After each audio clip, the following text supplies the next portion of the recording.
Assalamualaikum warahmatullahi wabarakatuh.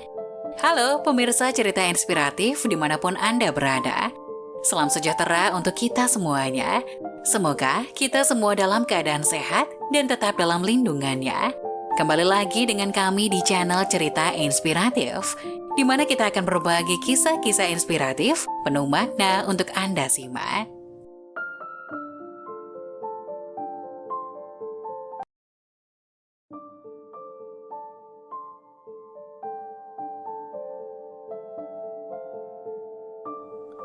Kisah santri durhaka kepada gurunya.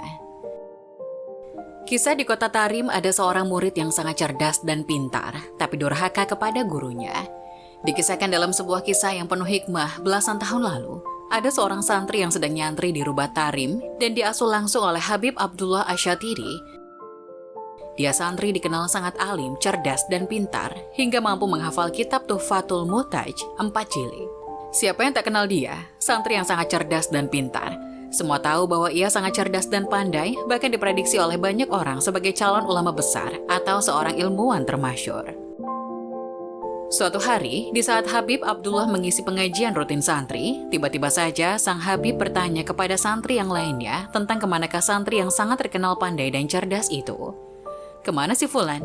Semua santri bingung dan tak bisa menjawab pertanyaan sang guru. Ternyata santri yang dimaksud tidak ada di pondok, melainkan keluar berniat mengisi pengajian di kota Bukala tanpa izin. Akhirnya Habib Abdullah Asyatiri yang sangat terkenal alamah dan waliullah berkata, "Baiklah, orangnya boleh keluar tanpa izin tapi ilmunya tetap di sini." Di kota Bukala, santri yang sudah terkenal cerdas dan pandai tersebut sudah dinanti-nantikan para pecinta ilmu untuk mengisi pengajian di Masjid Omar Mukalla. Singkat cerita, si santri ini pun maju ke depan dan mulai membuka ceramahnya dengan salam dan mukadimah pendek. Allahu Akbar. Ternyata setelah membaca amma ba'du, si santri yang cerdas dan pintar ini tak mampu berkata sama sekali. Bahkan kitab yang paling kecil sekelas Safinah pun tak mampu ia ingat sedikit pun. Sontak dia tertunduk dan menangis. Para hadirin pun heran, ada apa ini? Akhirnya salah satu ulama kota Mukalla pun menghampirinya dan bertanya, "Saudara, mengapa bisa begini? Apa yang saudara lakukan sebelumnya?" Dia menjawab, "Aku keluar tanpa izin Habib dari pesantren." Dia terus menangis, dan beberapa orang menyarankan agar ia meminta maaf kepada Habib gurunya. Parahnya dia dengan sombong tidak mau meminta maaf. Kesombongannya ini membuat semua orang menjauhinya dan tidak ada satupun yang peduli padanya. Bahkan hidupnya setelah itu sangat miskin dan terlunta-lunta. Dia bertahan hidup dengan menjual daging ikan kering. Dan di saat ia meninggal, dia mati dalam keadaan miskin, bahkan kain kafannya pun tak mampu dibeli dan akhirnya diberi seseorang. Sayyid Muhammad bin Alawi Al-Maliki berkata, "Aku murka terhadap penuntut ilmu yang tidak menghormati ustadznya, meski ustadznya tersebut adalah temannya sendiri." Imam Nawawi berkata, seyogyanya bagi seorang pelajar tawadu kepada gurunya dan menjaga tata krama ketika bersamanya.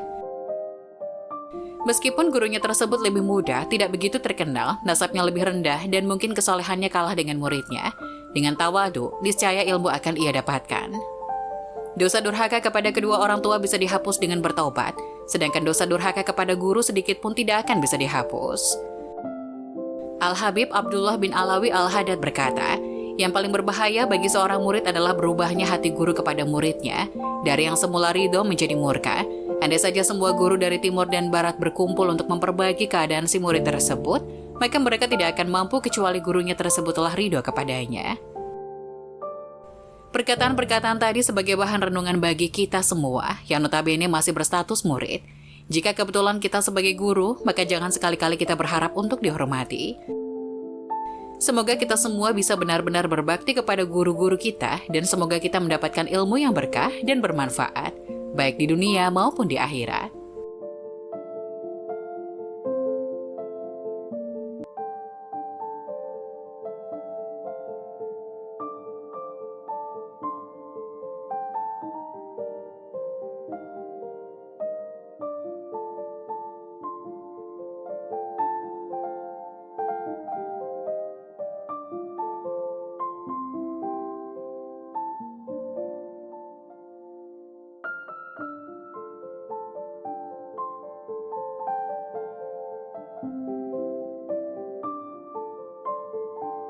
Nah, bagaimana menurut kalian? Jangan lupa tulis pendapat kalian di kolom komentar ya. Wassalamualaikum warahmatullahi wabarakatuh.